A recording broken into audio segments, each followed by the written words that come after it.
कौन कहते हैं भगवान आते नहीं, तुम मीरा के जैसे बुलाते नहीं।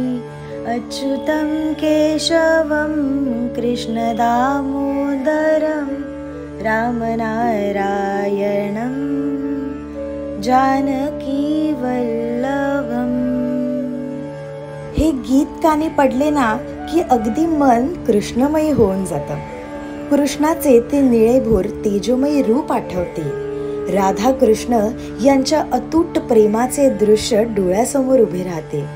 यशोदा माता, देवकी माता यांची निस्वार्थ माया आणि त्याचबरोबर गोपी गवळणी आणि श्रीकृष्णाचे ते खोडकर सवंगडी देखील आठवतात। म्हणजेच काय तर कृष्णलीला आठवून आपले मन त्यात रमून गेलेले असते। परंतु या सर्वांनाच श्रीकृष्णाचा सहवास लाभला होता। पण आजच्या या आधुनिक युगात जर आपल्यालाही श्रीकृष्णमयी व्हायचे असेल तर असे सुंदर ठिकाण आम्ही या व्हिडिओद्वारे दाखवणार आहोत। त्यामुळे व्हिडिओ शेवटपर्यंत नक्की पहा। नमस्कार पाहुण्यांनो, गावडे सिस्टर्स या यूट्यूब चॅनलवर तुम्हा सर्वांचं स्वागत आहे। आम्ही दर आठवड्याच्या शुक्रवारी अशा नवनवीन विषयांवरती व्हिडिओज घेऊन येत असतो। जर तुम्ही या चॅनलवर नवीन असाल तर या व्हिडिओला लाईक करा, शेअर करा आणि जर आमचा कंटेंट आवडत असेल तर सबस्क्राईब देखील करा। हे आहे महाद्वार। इथे येण्याची वेळ आहे सकाळी 6 वाजल्यापासून ते दुपारी 1 वाजेपर्यंत आणि त्यानंतर दुपारी 3 वाजल्यापासून ते रात्री 9 वाजेपर्यंत तुम्ही इथे कधीही येऊ शकता। अर्थातच मंदिर असल्यामुळे इथे कोणत्याही प्रकारची एंट्री फीस आकारली जात नाही। तर आज आपण आलो आहोत खारघर येथील इस्कॉन टेम्पलमध्ये। आम्ही तरी बाय ट्रेन इथे आलो आहोत। कुर्ल्यावरून हार्बर लाईनच्या ट्रेनने आम्ही खारघर इथल्या स्टेशनला आपल्याला उतरायचं आहे आणि तिथून आपल्याला ऑटो मिळते। 10 मिनिटाच्या अंतरावरच हे इस्कॉन टेम्पल आहे।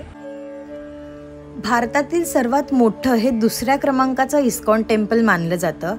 आम्ही जवळपास सकाळी 8 ते 9च्या दरम्यान इथे पोचलो होतो, त्यामुळे तेवढी तशी गर्दी आम्हाला जाणवली नाही। इथे लाइटिंग किंवा फाउंटनचं दृश्य संध्याकाळच्या वेळेला आपल्याला खूप सुंदररित्या पाहायला मिळत असेल। आजूबाजूचा परिसरही अगदी साफसुथरा आणि नीटनेटका इथे ठेवला होता, त्यामुळे अगदी प्रसन्न वातावरण जाणवत होतं। इथे फोटोज आणि व्हिडिओज काढणं अलाउड नव्हतं, पण आमच्याकडून जितकं शक्य होईल तितके आम्ही कॅप्चर केलेलं आहे आणि ते तुम्हाला नक्कीच बघायला मिळेल। मंदिराच्या आवारात ठिकठिकाणी आपल्याला कृष्णलीला पाहायला मिळतात। अतिशय सुंदर असं कोरीव काम त्यांनी केलेलं आहे आणि कृष्णलीला आपल्याला सर्वांना दाखवल्या आहेत। मंदिराच्या आत देखील कृष्णलीला त्यांनी सुंदर चित्राद्वारे दर्शवलेल्या आहेतच। असं ऐकायला मिळालं आहे की 12 वर्ष या मंदिराचं काम सुरू होतं आणि त्यानंतर 2015 मध्ये या मंदिराची स्थापना करण्यात आली। आपल्या भारताचे पंतप्रधान श्री नरेंद्र मोदी यांच्या हस्तेच या मंदिराचं उद्घाटन झालं होतं। मंदिराची सजावट देखील अतिशय सुंदर केलेली आहे। अगदी संगमरवरी दगडाने हे मंदिर उभं केलेलं आहे।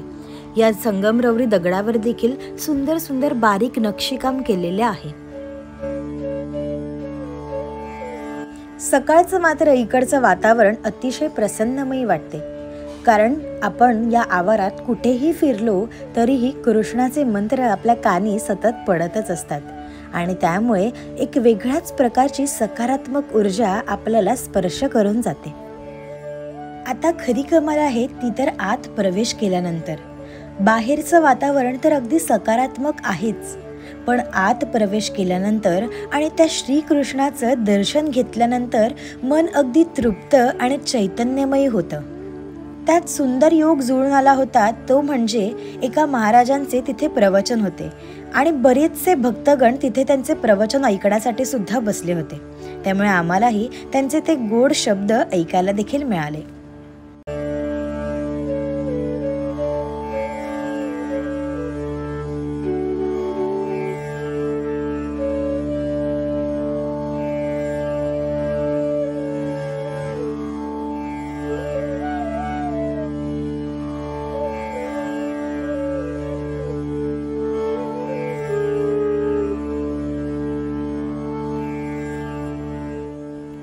मंदिराच्या बाहेर आल्यानंतरच आपल्याला हे सुंदर असं दृश्य पाहायला मिळतं।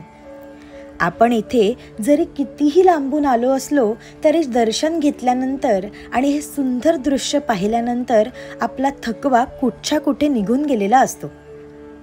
मंदिराच्या आजूबाजूच्या परिसरात फोटो आणि व्हिडिओ काढायला अलाउड आहे, परंतु मंदिराच्या आत मात्र फोटोज आणि व्हिडिओज काढणं अलाउड नाही. अशा प्रकारे आपण आलेलो आहोत व्हिडिओच्या शेवटाला. चला तर मग भेटूयात येत्या येणाऱ्या शुक्रवारी एका नवीन विषयासह. तोपर्यंत बाय.